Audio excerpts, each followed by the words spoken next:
இந்த வழக்கில் வந்து சம்பவம் நடந்த நாளில் இருந்தே நாங்கள் அந்த வழக்கில் வந்து தொடர்ந்து இருக்கிறோம். ஆரம்பத்தில் இருந்தே காவல்துறையினர் வந்து நமக்கு எதிராகத்தான் இருந்தாங்க. இதற்கு நம்ம 302 பிரிவின் கீழ் வந்து வழக்கு போட சொல்றதுக்கே வந்து ரொம்ப நாள் ஆச்சு. அதுக்கு நம்ம பல போராட்டங்கள்லாம் எடுத்து நம்ம வந்து 2 பேருடைய பாடியை வாங்க முடியாதுன்னு சொல்லி ஸ்ட்ரைக்லாம் பண்ண பிறகு தான் அந்த வழக்கே பதியப்பட்டது. அதன் பின்னர் சிபிசிஐடிக்கு போய் அதுக்கப்புறம் சிபிஐக்கு வந்தது.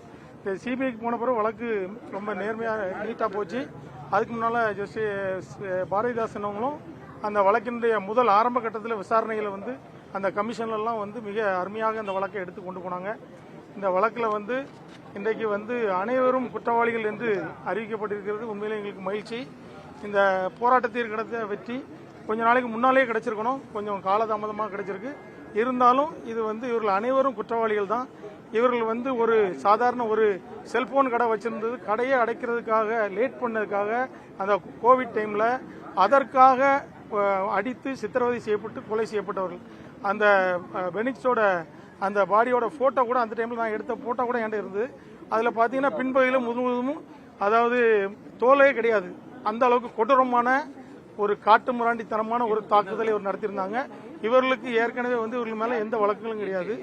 இவர்களுடைய பிரேத பரிசோதனை அறிக்கையை நாங்கள் கேட்கறதுக்கு உங்கள் ஃபேமிலியோட போகும்போது கூட அதை தர மறுத்தாங்க. அப்போ கூட நாங்கள் ஒரு போராட்டம் பண்ணி தான் அதை வாங்க வேண்டிய சூழ்நிலை வந்துச்சு. இன்னைக்கு வந்து கடவுள் ஒரு மிகப்பெரிய வெற்றியை கொடுத்துருக்காரு. அவ்வளவரும் குற்றவாளிகள் என்று நீதிபதி அறிவித்திருப்பது உண்மையிலே மகிழ்ச்சி. நன்றி. இந்த மாதிரி தண்டனை கொடுப்பதற்கான வாய்ப்பு இருக்கு சார், ஓரளவுக்கு பெரிய வாய்ப்பு இருக்கு. இப்போ நீதிபதி தண்டனை விவரம் சொல்லியிருக்கிறாரு. தண்டனை விவரம் 30ஆம் தேதி சொல்லியிருக்கிறாரு. உங்களுக்கு இது எப்படி இருக்கு சார்? அனைவரும் குற்றவாளின்னு சொல்லிட்டாரு. ஒரு 1.5 மணி நேரம் தீர்ப்பை வாசிச்சிருக்காங்க. அதுல அந்த பல சாராம்சங்கள் எப்படி சித்திரவதை நடந்தது அப்படிங்கறத சுட்டி காட்டியிருக்காங்க. அதெல்லாம் நீங்க கேட்கறது இதுல வந்து நிறைய விஷயங்களை நீதிபதி சுட்டி காட்டியிருக்காங்க. அந்த பிளட் ஸ்டெயின் வந்து ரத்தம் வந்து ஒரு லத்தியில இருந்தது, அதை வந்து டிஎன்ஏல மேட்ச் ஆயிருக்குன்னு சொல்லியிருக்காங்க. மற்ற கம்புகளில் இல்லை அப்படின்னு சொல்லி எதிரி தரப்புகளில் வந்து வாதாடும் போது அது தேவையில்லைன்னு சொல்லி அதுக்கான நிறைய வழக்கின் முன் உதாரணங்களை நீதிபதிகள் எடுத்து வச்சாங்க. எனவே அதை ஏற்றுக்கொள்ள முடியாது. ஒரு லத்தியில் ரத்தம் இருந்தாலும் அது மேட்ச் ஆகிருக்கும் போது அது வந்து அவர்கள் அடித்ததுனால தான் அது நடந்திருக்குன்னு.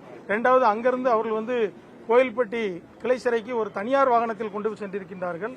காவல்துறை வாகனத்தில் கொண்டு செல்லாமல் அந்த தனியார் வாகனத்தினுடைய சீட்டெல்லாம் ரத்தம் பிளட் ஸ்டெயின்லாம் எடுத்து மாதிரி எடுக்கப்பட்டிருக்கிறது. சிபிஐ மொத்தத்தில் இந்த சிபிஐ வந்து இந்த வழக்கை மிக நேர்மையாகவும் திறமையாகவும் அந்த வழக்கை கொண்டு போனாங்க. அதனால தான் இந்த வழக்கிற்கு ஒரு முழுமையான ஒரு வெற்றி கிடைத்திருக்கு.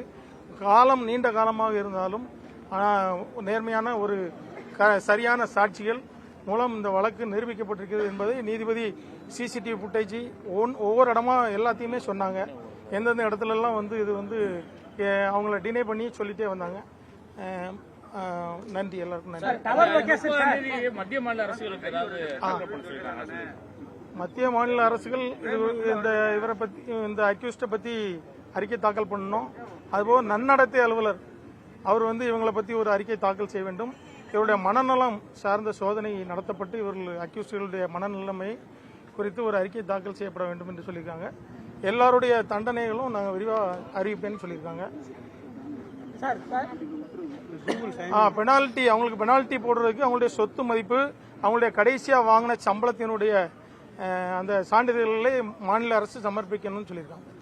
கூகுள் டைமிங் பற்றி டைமிங் பார்த்துட்டு சார் இரவு 8 மணிலேருந்து அதிகாலை 3 மணி வரைக்கும் தொடர்ந்து தாக்குனாங்க.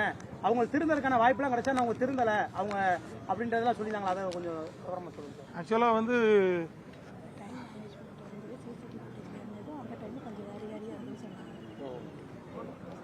அதாவது சிசிடிவி ஃபுட்டேஜில் இருந்த பதிவுகளை வந்து போலீஸ் வந்து ஏற்கனவே வந்து அழிச்சிட்டாங்க. அதை ரெக்கவரி சாஃப்ட்வேர் போட்டு தான் வந்து எடுத்திருக்காங்க. அதில் வந்து அந்த ஹாஸ்பிட்டலில் வந்து அந்த போலீஸ் ஸ்டேஷனில் உள்ள ரத்த கரைகள்லாம் அழிக்கப்பட்டிருக்கு, கழுவப்பட்டிருக்கதான் இருக்கு. நீதிபதி அவர்கள் வந்து அந்த டைமிங் வந்து பார்க்கும்போது கொஞ்சம் வேரியேஷன் இருக்கு, அந்த சன்லைட்டோட வேரியேஷன் இருக்குன்னு சொன்னாங்க. ஆனால் ஆக்சுவலாக வந்து ஈவினிங்ல இருந்தே அவங்க காலையில் வரைக்கும் தாக்கப்பட்டிருக்காங்க. குற்றம் சாட்டப்பட்ட 9 பேரும் குற்றவாளிகள் இருக்காங்களா? 9 பேரும் குற்றவாளிகள். 2.73 கோடிக்கும் அதிகமான மக்களின் உள்ளங்களை வென்ற தந்தி டிவியின் டிஜிட்டல் தளங்கள். 1.26 கோடி யூடியூப் சப்ஸ்கிரைபர்ஸ், 47 லட்சம் Facebook ஃபாலோவர்ஸ், 26 லட்சம் Instagram ஃபாலோவர்ஸ், 23 லட்சம் X ஃபாலோவர்ஸ், 11 லட்சம் தந்தி ஆப் டவுன்லோட்ஸ், 30 லட்சம் வெப்சைட் மந்த்லி ஆக்டிவ் யூசர்ஸ், 14 லட்சம் வாட்ஸ்அப் ஃபாலோவர்ஸ். அசுரபலம் கொண்ட எங்கள் டிஜிட்டல் கரங்களில் உங்கள் விளம்பரங்களை சேர்க்க வாட்ஸ்அப் பண்ணுங்க 8939883878. Email advttanditv@dttv.in.